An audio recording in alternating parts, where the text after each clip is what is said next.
I need to warn you, the storm is near. Napoleon is coming.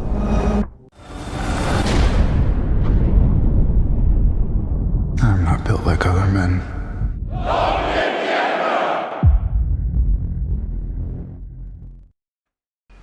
Last time we saw Napoleon win over his men and take Italy by force. But now, he's chasing something entirely different. Legacy. The Directories approved my plan for attacking England through their Eastern Empire. In 1798, Napoleon sails for Egypt, not just to fight, but to emulate Caesar, Alexander, and the great conquerors of old. But Egypt doesn't bow so easily. And Napoleon is about to learn that ambition comes with a cost.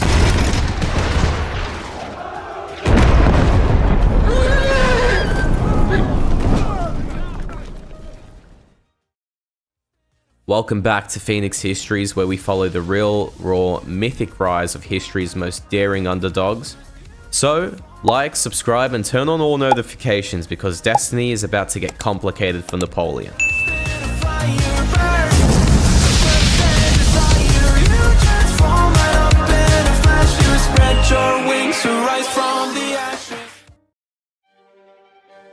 He wasn't going to Egypt for conquest. That's what he said to the salons, to the press, even to the French Directory.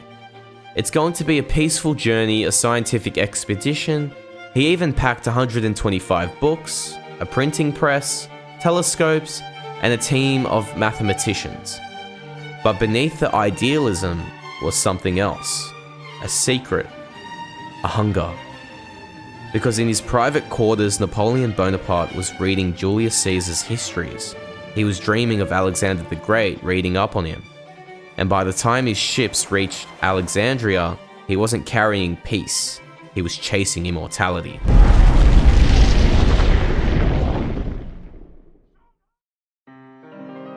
It was 1798, Napoleon was now 28. He had just conquered Italy with a string of great victories. He was the hero of Europe, and he knew how quickly fame fades. If I had stayed in the East, I would have founded an empire like Alexander.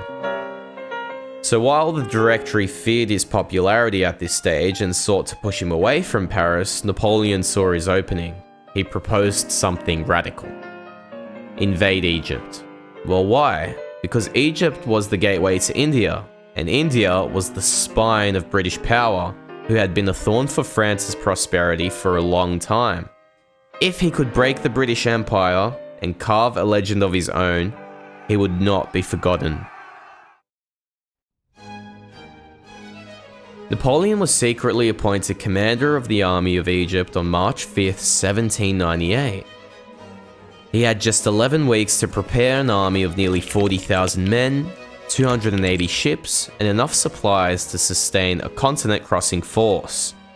But amid the power and cannon, he packed a library: Herodotus, Caesar, Tacitus, Plutarch, the Bible, and the Quran, and enough red burgundy to fill 800,000 pints.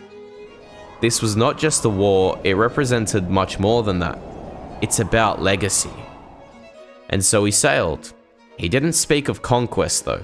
He ordered his officers to read, he had scientists give lectures on decks, he told his men, "You rival the Roman legions, but have not yet equaled them."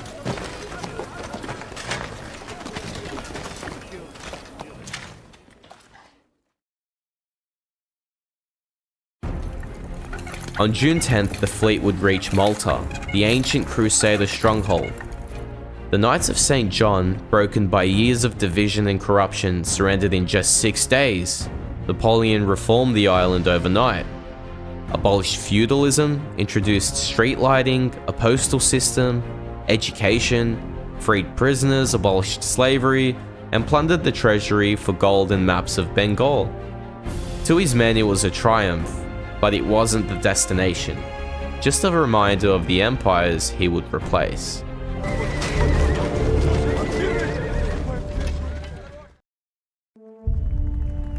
The fleet landed just west of Alexandria on July 1st. By morning, the city was taken, but not without cost. You see, Napoleon lost 150 men. Although the local garrison barely knew how to fire a musket, the message was clear. This would not be an easy campaign. Within days, Napoleon began his march to Cairo, a 150-mile trek across the desert. It was hell.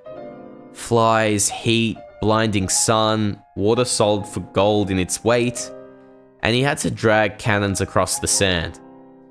Even Generals Lanes and Murat threw their hats in the sand cursing. But then came the pyramids.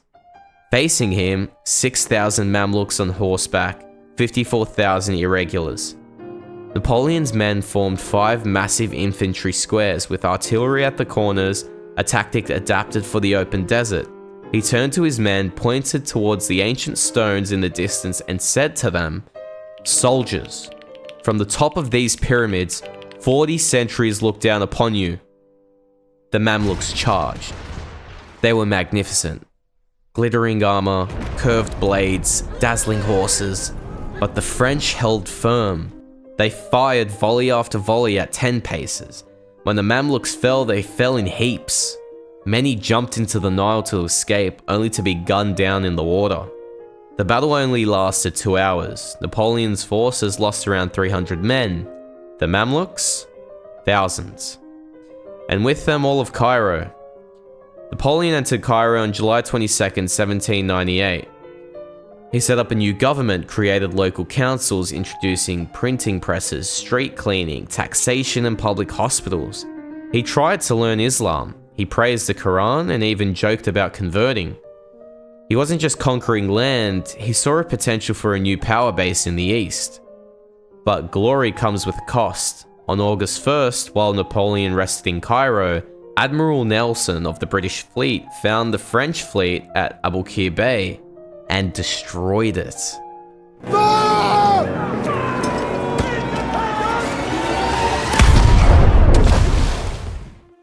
13 ships of the line gone, thousands dead. Napoleon was now stranded in the east. No retreat, no supply, and yet he stayed. Because legends aren't made by retreat. She's spoken. So, in chasing Alexander, Napoleon found something greater than empire. He found the edge of the known world and chose to keep walking. In Egypt, he saw himself as Alexander, but the desert doesn't care for your dreams, and Napoleon learned that not all victories are measured in miles. Now bruised but not broken, he would return to a fractured France in time. In the next episode, he won't just fight for power, he'll take it. So subscribe now, because next time we witness a bloodless coup and the birth of an empire.